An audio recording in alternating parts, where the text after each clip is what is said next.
नमस्ते दोस्तों, आज की क्लास में हम लोग पढ़ने वाले हैं हृदय मतलब हार्ट के बारे में पढ़ने वाले हैं। ठीक है, हृदय मतलब हार्ट के बारे में हम लोग आज की क्लास में पढ़ने वाले हैं। तो हम लोग हृदय की बात कर लेते हैं। हृदय हम लोग किसको कहते हैं? तो आप लोग जो बोलते हैं ना दिल, दिल क्या है? उसी को हम लोग हृदय कहते हैं। दिल जो हम लोग आप लोग बोलते हैं ना, वही क्या है? हृदय है। ठीक है, हम लोग बात कर लेते हैं दिल मतलब हृदय की बात कर लेते हैं। हृदय कितना वजन होता है? तो मनुष्य के हृदय का वजन टोटल 300 ग्राम का होता है। मनुष्य के हृदय का वजन कितना होता है? तो 300 ग्राम का होता है। 300 ग्राम का होता है और ये बाईं ओर आता है। देखिए हमारा जैसे कि हम लोग का हृदय है, हम लोग का हृदय कहाँ पर है? छाती के पास, यहाँ पे बाईं ओर पाया जाता है। बाईं ओर पाया जाता है हृदय। तो ठीक है, अब हम लोग बात कर लेते हैं इसके चेंबर के बारे में। ठीक है, हृदय में कितने चेंबर होता है, हम लोग चेंबर के बारे में पढ़ लेते हैं। ठीक है, चेंबर मतलब क्या बोल सकते हैं? एक तरह से कमरा। जैसे देखिए घर है, एक घर रहता है, घर में भी क्या रहता है? कमरा रहता है। मान लेते हैं घर है, घर का क्या रहता है? कमरा रहता है। उसी तरह हम लोग हृदय की बात कर लेंगे। हृदय एक घर की तरह है और उसमें कमरा पाया जाता है, जिसको हम लोग चेंबर कहते हैं। ठीक है, इसको हम लोग क्या बोलते हैं? चेंबर कहते हैं। तो हम लोग हृदय बोलिए या फिर घर बोलिए, एक ही बात है। आप लोग भी जान रहे हैं कि हम लोग का हृदय क्या है। मनुष्य का हृदय क्या एक तरह से कम घर ही है तो है, और उसमें कमरा रहता है, उसमें अलग अलग व्यक्ति को प्रवेश दिया जाता है। तो वही हम लोग यहाँ पे बात कर लेते हैं कि हम लोग हृदय की बात कर लेते हैं। तो हृदय हृदय में मछली के हृदय की बात करते हैं। इसमें 2 कमरा होता है।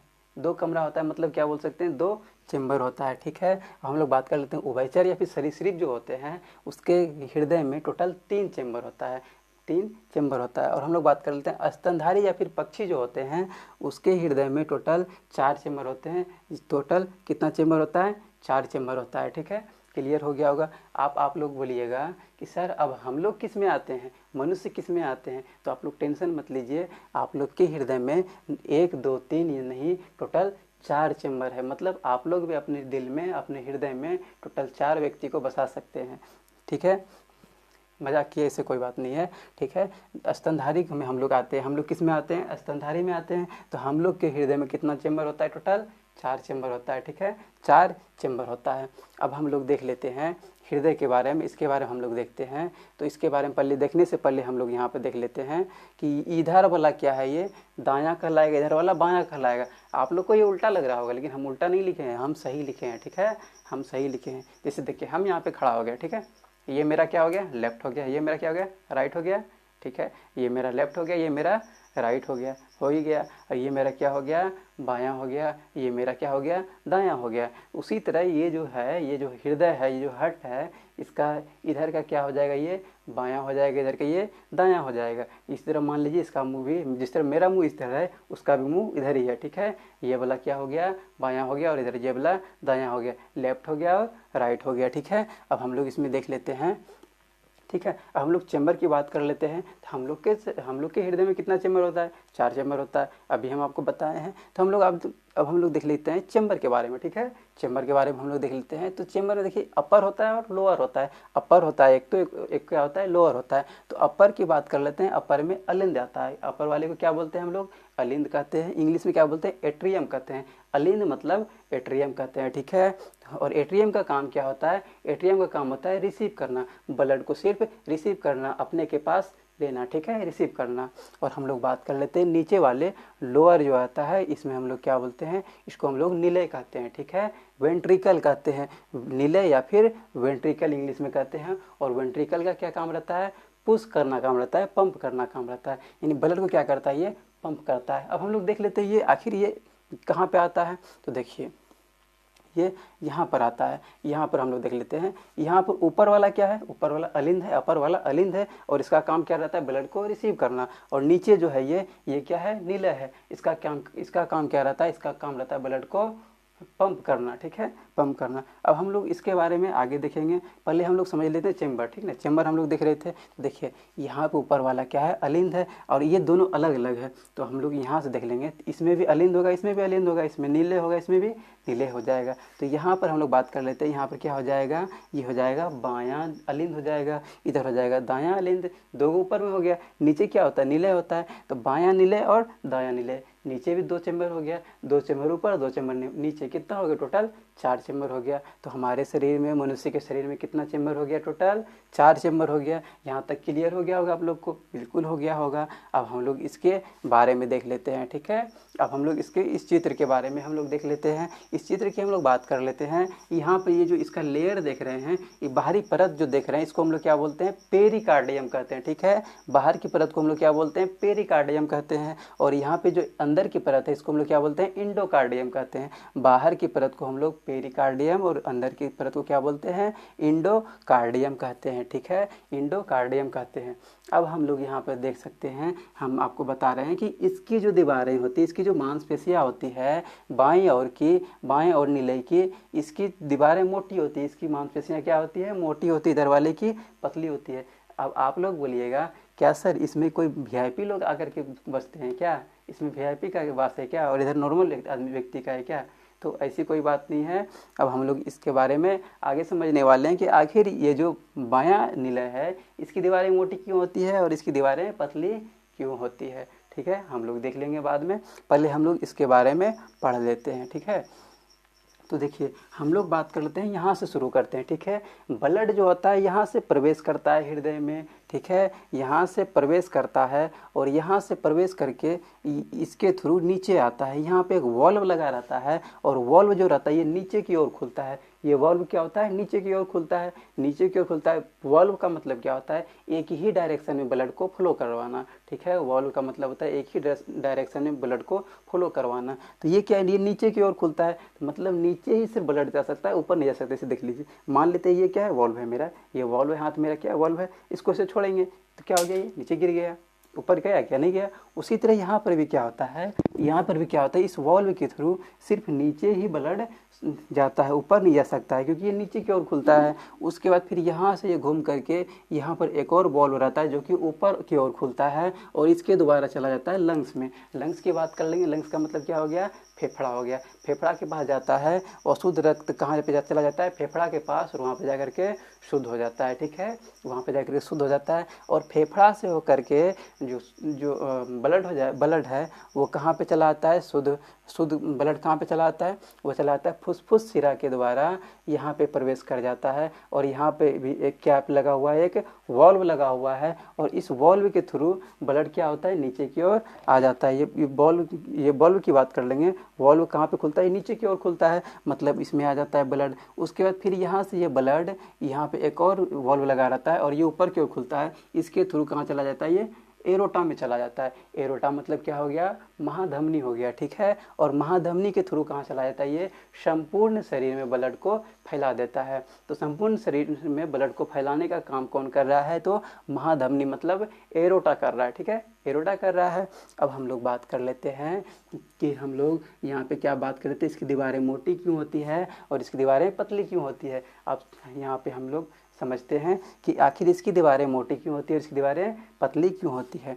देखिए, आप लोग को पता होगा, आप लोग जान ही रहे हैं कि अगर यदि छोटी वस्तु है उसको पुश करने के लिए, उसको ठेलने के लिए कम बल की ज़रूरत पड़ती है, कमज़ोर व्यक्ति भी ठेल देगा। लेकिन अगर यदि कोई बड़ा भारी सा अगर यदि वस्तु है, उसको ठेलने के लिए, पुश करने के लिए ज़्यादा ताकत की ज़रूरत है, तो उसके लिए मतलब ताकतवर लोगों की ज़रूरत है, मोटे लोगों की ज़रूरत है, जो कि जिसके पास ज़्यादा बल हो, ज़्यादा बल से वो पुश कर सके, ठीक है। तो वही चीज़ यहाँ पर भी होता है। यहाँ पर हम लोग हृदय की बात कर लेंगे, यहाँ पर भी सेम चीज़ होता है कि यहाँ पर इधर की बात करते हैं, इसकी जो परतें होती है पतली क्यों होती है, इसलिए परतें इसकी पतली होती है क्योंकि इसमें नॉर्मल ब्लड को मतलब पंप करना रहता है, मतलब इसको सिर्फ लंग्स के पास पहुँचाना है, फेफड़ा के पास पहुँचाना है। नॉर्मल इसका पतला रहता है तो ये नॉर्मल पंप करता है, इस कारण से वो वहाँ तक पहुँच जाता है। लेकिन हम लोग यहाँ पे बात कर लेते हैं, यहाँ पे क्या रहता है, ये एरोटा के द्वारा संपूर्ण शरीर में ब्लड को सर्कुलेट करना रहता है, इसलिए जोर से यहाँ पे पंप करना पड़ता है।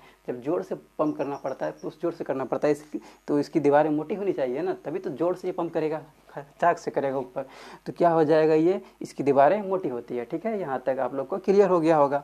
अब हम लोग देख लेते हैं इस वॉल्व के बारे में हम लोग पढ़ लेते हैं। तो वॉल्व की हम लोग बात कर लेते हैं। तो वॉल्व जो है ये इधर की हम लोग बात कर लेते हैं, जो दाईं ओर होती है वॉल्व, उसको हम लोग क्या बोलते हैं, ट्राइकस्पिड कहते हैं। ठीक है, ट्राइकस्पिड कहते हैं। वही हम लोग बात कर लेते हैं बाईं ओर जो वॉल्व रहती है उसको हम लोग क्या बोलते हैं, डाइकस्पिड कहते हैं। डाइकस्पिड वॉल्व कहते हैं और इधर वाले को ट्राइकस्पिड वॉल्व कहते हैं। ठीक है, अब हम लोग देख लेते हैं यहाँ पर ये जो वॉल्व है, ये वॉल्व क्या होता है, ये खुलता लगता है। ऐसे क्या होती है, ये खुलती लगती है, जिसकी वजह से इसमें एक ध्वनि उत्पन्न होती है जो लब डब का ध्वनि होता है। लब डब का ध्वनि होता है। जिसे देखिए, मान लेते हैं ये क्या है, वॉल्व है। ठीक है, ये बार बार खुलती लगती है, बार बार खुलती लगती है। ये 1 मिनट में अप्रॉक्स ये 72 बार खुलती लगती है, 72 बार ये धड़कती है। तो जैसे देखिए, हम मान लेते हैं ये हमारा क्या है, ये हाथ है मेरा, मान लेते हैं वॉल्व है। ठीक है, ठीक है, ये क्या है, वॉल्व है। तो ये क्या हो रहा है, देखिए लगा रहे हैं, खोल रहे हैं, देखिए एक आवाज़ उत्पन्न हो रही है। उसी तरह यहाँ पर भी जो वॉल्व है, इससे क्या होती है, एक आवाज़ें उत्पन्न होती है। जब खुलती लगती है इससे एक आवाज़ें उत्पन्न होती है जो कि लब और डब का आवाज़ होता है। ठीक है, तो आप लोग देखे होंगे डॉक्टर लोग क्या करते हैं, एक आला ले लेते हैं, गला में लगा जा रहता है, उसका एक वायर का रहता है, वायर टाइप का रहता है, आप लोग देखे होंगे। उसको क्या बोलते हैं, हम लोग आला कहते हैं। जो मेडिकल क्षेत्र में आते हैं, मेडिकल क्षेत्र से आते हैं, उसको ये सब बातें पता होगा कि आखिर आला क्या होता है। ठीक है, अगर नहीं पता है तो हम बता रहे हैं। आला जो होता है, वो डॉक्टर लोग जो आला लगाते हैं वो क्या करते हैं, एक कान में लगाते हैं और एक वायर टाइप का होता है, उसको छाती पे रखा जाता है। उससे क्या चेक करते हैं, यही जो लब डब की आवाज़ें होती है इसको सुना जाता है। उसी को चेक किया जाता है कि लब डब हो रहा है या नहीं हो रहा, आवाज़ें आ रही है या नहीं आ रही है। तो यहाँ पर भी क्लियर हो गया। अब हम लोग बात कर लेते हैं कि ये नीले जो पंप कर रहा है, पंप जो कर रहा है नीले बार बार ये जो पंप कर रहा है ब्लड को, आखिर ये अपने आप कर रहा है क्या, नहीं, अपने आप नहीं कर रहा है। ये पंप जो कर रहा है अपने आप नहीं कर रहा है। यहाँ पे एक SA नोड लगा रहता है, एक यहाँ पर करंट उत्पन्न हो रहा है। देखिए, आप लोग देखे होंगे अगर किसी को करंट लग जाता है तो वो क्या करता है, वो थर थर थर कांपने लगता है। उसी तरह यहाँ पर भी होता है कि हृदय को ये बार बार ये थर थर थर कांपवाने के लिए, मतलब ये पंप करने के लिए इसको करंट की ज़रूरत होती है। तो यहाँ पे एक SA नोड होता है, प्राकृतिक रूप से सभी के हृदय में होता है, जो एक प्रकार का करंट उत्पन्न करता है, जिससे ये क्या होता है, इसके हृदय जो होता है ये पंप करना स्टार्ट कर देता है। और कभी कभी क्या होता है, कभी कभी ये होता है कि किसी का SA नोड जो होता है वो ख़राब हो जाता है। जब ख़राब हो जाता है डॉक्टर क्या करते हैं, डॉक्टर ऑपरेशन करके इस SA नोड को हटा देते हैं और वहाँ पर एक कृत्रिम एक मशीन लगा देते हैं जिसको हम लोग पेस मेकर कहते हैं। पेस मेकर लगा देते हैं और क्या होता है, फिर से ये करंट को उत्पन्न करना चालू कर देता है और ये हृदय फिर से धड़कना चालू कर देता है। ठीक है, यहाँ तक भी आप लोगों को क्लियर हो गया होगा। ठीक है, तो अब हम लोग इसको हम लोग देख लेते हैं। यहाँ पर ये जो बीच वाला है, इस बीच वाले की हम लोग बात कर लेते हैं। ये क्या रहता है, दोनों को सेपरेट करता है, अलग अलग करता है। ये क्या कर रहा है, सेपरेट कर रहा है, अलग अलग कर रहा है। तो अलग अलग कर रहा है, सेपरेट कर रहा है, इसीलिए इसको हम लोग क्या बोलते हैं, सेप्टम कहते हैं, सेप्टम। और हृदय के लिए कार्डियक का यूज होता है, इसलिए यहाँ पर लोग इसको हम लोग क्या कहते हैं, कार्डियक सेप्टम कहते हैं। ठीक है, कार्डियक इसको सेप्टम कहते हैं, कार्डियक सेप्टम, कार्डियक सेप्टम। अब हम लोग बात कर लेते हैं कि अगर यदि इसका ऑपरेशन जो इसमें किया जाता है, अगर यदि हृदय का ऑपरेशन करना रहता है तो ऑपरेशन को हम लोग बोलते हैं बाईपास सर्जरी कहते हैं, बाईपास सर्जरी कहते हैं। हृदय का ऑपरेशन किया जाता है वो बाईपास सर्जरी के द्वारा किया जाता है। वही हम लोग टेस्ट की बात कर लेते हैं। तो ट्रेडमाइल टेस्ट होता है और ECG टेस्ट होता है, इलेक्ट्रोकार्डियोग्राफ। उसके बाद हम बात करते हैं धड़कन की बात कर लेते हैं। तो 1 मिनट में ये 72 बार धड़कता है। मनुष्य का हृदय जो होता है 1 मिनट में लगभग 72 बार धड़कता है। और डॉक्टर लोग जो आला लगा करके जो चेक करते हैं वही वो धड़कने की आवाज़ को सुनते हैं, लब डब की आवाज़ को सुनते हैं। उसके बाद हम लोग बात कर लेते हैं, उसके बाद हम बात करते हैं रक्त। जो मनुष्य के शरीर में रक्त कितना होता है, 5 से 6 लीटर रक्त होता है। अब हम आप लोगों को कन्फ्यूजन क्रिएट कर रहे हैं। अब देखिए कन्फ्यूजन कैसे क्रिएट होता है, अब यहाँ पे समझिएगा, हम कन्फ्यूजन क्रिएट करवाते हैं। देखिए, हम लोग का जो हृदय है, हृदय की बात कर लेते हैं। ये 300 ग्राम का हृदय है। ठीक है, 300 ग्राम का हृदय है, छोटा सा हृदय है। और हम लोग के शरीर में ब्लड कितना पाया जाता है, 5 से 6 लीटर। आप बोलिएगा सर ये बच्चा में भी पाया जाता है 5 से 6 लीटर, क्या? नहीं, हम बच्चे की बात नहीं कर रहे हैं, हम बात कर रहे हैं वयस्क मनुष्य जो रहता है, बड़े व्यक्ति जो रहता है, उनमें 5 से 6 लीटर अप्रोक्स रक्त होता है, ब्लड होता है, ठीक है। तो अब कन्फ्यूजन यहाँ पे ये क्रिएट कर रहे हैं आप लोगों को, कन्फ्यूजन यहाँ पे ये क्रिएट होगा कि अगर यदि ये हृदय 300 ग्राम का है, मात्र 300 ग्राम का है, एक छोटा सा कप के वजन का है, 300 ग्राम का छोटा सा इतना सा रहता है, और ये 5 से 6 लीटर रक्त को कैसे ये फिल्टर कर रहा है, इतना ब्लड को ये कैसे अपने पास संग्रहित कर रख रहा है, आप लोग को ऐसा लग रहा होगा। तो अब समझिए आखिर ये ऐसा क्यों होता है। तो आप लोग को एक बात समझना है कि हृदय जो होता है एक ही बार में 5 से 6 लीटर ब्लड नहीं रख लेता है। 5 से 6 लीटर का मतलब समझ रहे हैं, एक जर्किन जो रहता है 5 लीटर का वो इतना बड़ा रहता है। अगर यदि एक ही बार में अगर सारा आ जाएगा तो पेट फूल के इतना बड़ा हो जाएगा, इतना बड़ा हो जाएगा। जब ब्लड उसमें प्रवेश करेगा तो इतना बड़ा हो जाएगा, निकलेगा तो फिर ऐसे पचक जाएगा, और फिर जब आएगा तो फिर इतना बड़ा हो गया, फिर पचक जाएगा, ऐसा हो जाएगा। लेकिन आप लोग का ये जो कन्फ्यूजन था ये गलत था, ऐसी बात नहीं है। इसमें क्या होता है, एक बार में सारे ब्लड एक ही बार में पंप नहीं होता है, इसमें 72 बार में 1 मिनट में 72 बार ये धड़कता है। और ये मतलब थोड़ा थोड़ा करके ये थोड़ा करके ये ब्लड को पंप करता है, ठीक है, पंप करता है। जैसे हम लोग एग्जाम्पल में देख लेते हैं, फॉर एग्जाम्पल हम लोग देख लेते हैं, ठीक है। 5 से 6 लीटर, 5 लीटर का मतलब क्या हो गया आप लोग को पता है, 5 लीटर का मतलब हो गया 5000 मिलीलीटर हो गया, ठीक है, 5000 मिलीलीटर हो गया, मान लेते हैं। इसके बाद अगर यदि हम लोग मान लेते हैं ये 5000 मिलीलीटर क्या हो गया, ब्लड हो गया। और एक सेकंड एक बार में मान लेते हैं कितना धड़कता है, एक बार में मान लेते हैं कि 70 ml, ठीक है, 70 मिलीलीटर मान लेते हैं, एक बार में फिल्टर करेगा, ठीक है, एक बार में मान लेते हैं 70 मिलीलीटर ब्लड को फिल्टर करेगा, ठीक है। तो देखिए कितने बार में फिल्टर करता है, मान लेते हैं 72 बार में, 1 मिनट में 72 बार धड़कता है, तो 72 से गुना कर देंगे तो अप्रोक्स कितना हो जाएगा, 5000 हो जाएगा। तो 5000 मिलीलीटर। आप लोग को कन्फ्यूजन ये जो हुआ था ये डाउट क्लियर हो गया होगा, ये डाउट आप लोग को क्लियर हो गया होगा कि ये हृदय जो होता है 5 से 6 लीटर ब्लड को कैसे संग्रहित करता है, समझ में आ गया होगा। नहीं समझ में आया तो एक बार फिर से हम बता दे रहे हैं, 5 से 6 लीटर ब्लड को एक बार में ये फिल्टर नहीं करते हैं, एक बार ये पंप नहीं करते हैं, ये 72 बार में करते हैं, ठीक है। आप लोग को ये भी डाउट क्लियर हो गया होगा, ठीक है। तो आई होप कि आप सभी को ये सभी सारी बातें अच्छे से समझ में आई होगी। तो नेक्स्ट टॉपिक को हम लोग नेक्स्ट क्लास में देख लेंगे। तो आज के लिए इतना ही रहने देते हैं। Take care, bye bye.